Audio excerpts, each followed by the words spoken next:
Stand still. Don't move. Put that shovel on the ground right now, or I'll shoot you. That's not the kind of thing you expect to hear when you're kneeling in your own backyard, elbows deep in soil, trying to give a rose bush a fresh start on a quiet Saturday evening. But that's exactly what cut through the peace. Loud, sharp, trembling with the kind of fear that turns a kid's voice into something dangerous. Right after that, click, the unmistakable sound of a Glock being cocked, echoing in the golden light spilling out of my kitchen window. For a second, my mind was scrambling, wondering if I'd somehow stepped into a movie, one of those where the wrong guy gets caught at the wrong place, at the wrong time. Except this was real. Dirt still caked under my fingernails, sweat on my brow, 100 worries running through my head as I slowly set down my garden spade, trying my damnedest not to look threatening. Now let me back up a second, because I know what you're thinking. What kind of neighborhood is this, where you get held at gunpoint just for planting roses? You see, I'm not some average Joe sneaking around. My name's Jonathan Sterling, Governor of California, if you can believe it. And if you watch the news, maybe you've seen my face giving speeches about jobs or shaking hands with people whose names I'm supposed to remember. But tonight, all I wanted was a little peace. The sort of peace you find on your knees in the dirt, your phone left somewhere inside, the smell of jasmine from next door floating in the air.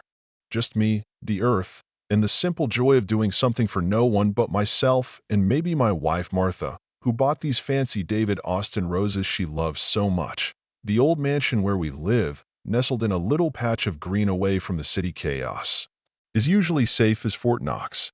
Heck, most weeks I forget the rest of the world even exists. But the universe has a funny way of reminding you how quickly things can go sideways. A couple days ago, the security team said some cameras out by the back hedge went out, a busted wire, nothing urgent, they said. I should have known Murphy's Law was about to teach us all a lesson. So there I was, dirt on my jeans, old rubber boots, looking more like the guy who mows the lawn than the guy whose face is on election posters, humming to myself, never once expecting trouble to come through the hedge. But then, as I was tamping down the soil around that last rose bush, I heard a crack, the sound of twigs snapping, something or someone moving where they shouldn't be. My first thought, maybe a raccoon, maybe some kid trying to snag apples from the tree out back. But the figure I saw climbing over the fence wasn't small or clumsy. He was young, but built, moving with a kind of desperate energy. He landed hard, flashlight in one hand, gun in the other, and I swear he looked just as surprised to see me as I was to see him. Stand still. Don't move, he yelled again, voice shaking, finger tied on the trigger. The badge on his chest said Miller, but he couldn't have been more than 22, 23. His uniform looked fresh, face baby smooth but eyes wild, like he was playing a part in a story he didn't really understand. I kept my hands where he could see them, heart thumping, trying to stay calm. You know what I mean? One wrong move, and this kid might really pull the trigger. He was scared, but something else too. Maybe suspicion or just a hasty judgment based on how I looked. Standing there in the half-dark, dirty, and tired, he barked at me again. Who are you? What are you doing here? You trying to steal something? You live here. His voice got more nervous as he spoke. I told him, slow and steady, I'm the owner, son. This is my house, my backyard. He looked me up and down, not believing a word, laughing bitterly like I just told him I was the tooth fairy. Nice try, buddy. I got a 911 call about someone breaking in.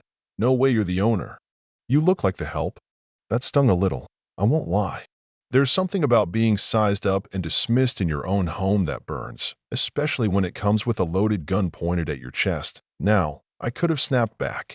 I've stood in rooms where men twice my size tried to scare me with bluster, but there's a difference between political theater and the kind of real, raw fear that crackles in the air when someone's life might change forever in a split second. I stayed calm, told him again who I was, told him to check with my security detail, call his superior, whatever he needed.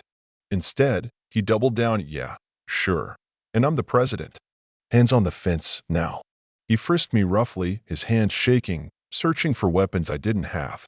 The absurdity of it hit me. I could change this kid's life with a word, and he had no idea. But then, from the porch, Martha's voice cut through the tension.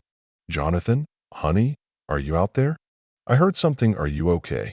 She stepped out into the light, her silk robe flowing, hair unbrushed, flashlight in hand, and when she saw what was happening, she screamed, a sharp, furious sound that finally broke the spell. The cop spun around, his mask of authority slipping as he realized he might have made a mistake. "Who are you?" he called, voice suddenly small. Martha straightened her shoulders, all fire and ice. "I'm Martha Sterling, wife of the governor of California."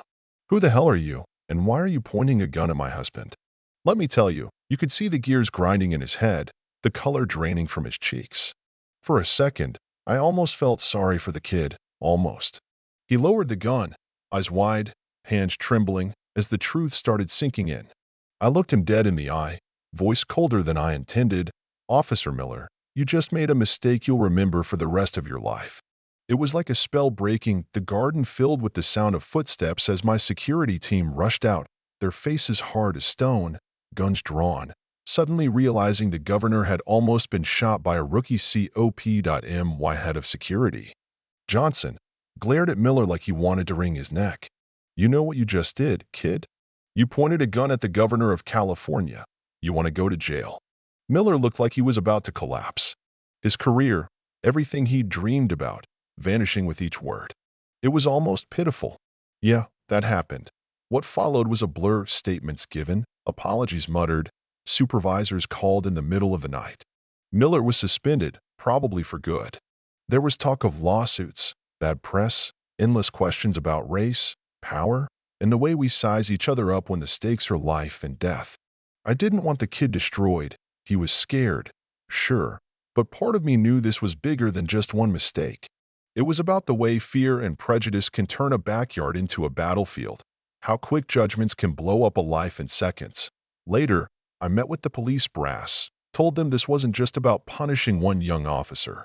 It was about training, about respect, for the law, for people, for the job.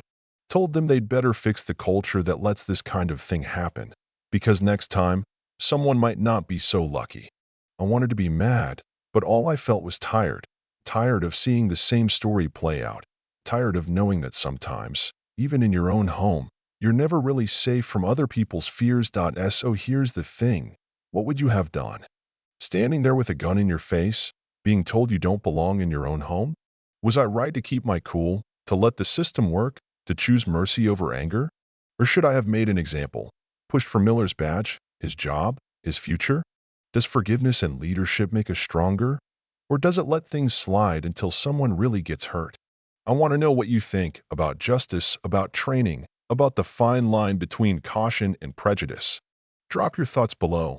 Let's talk about what it really means to be safe and to belong in a world that still gets it wrong more often than we'd like to admit.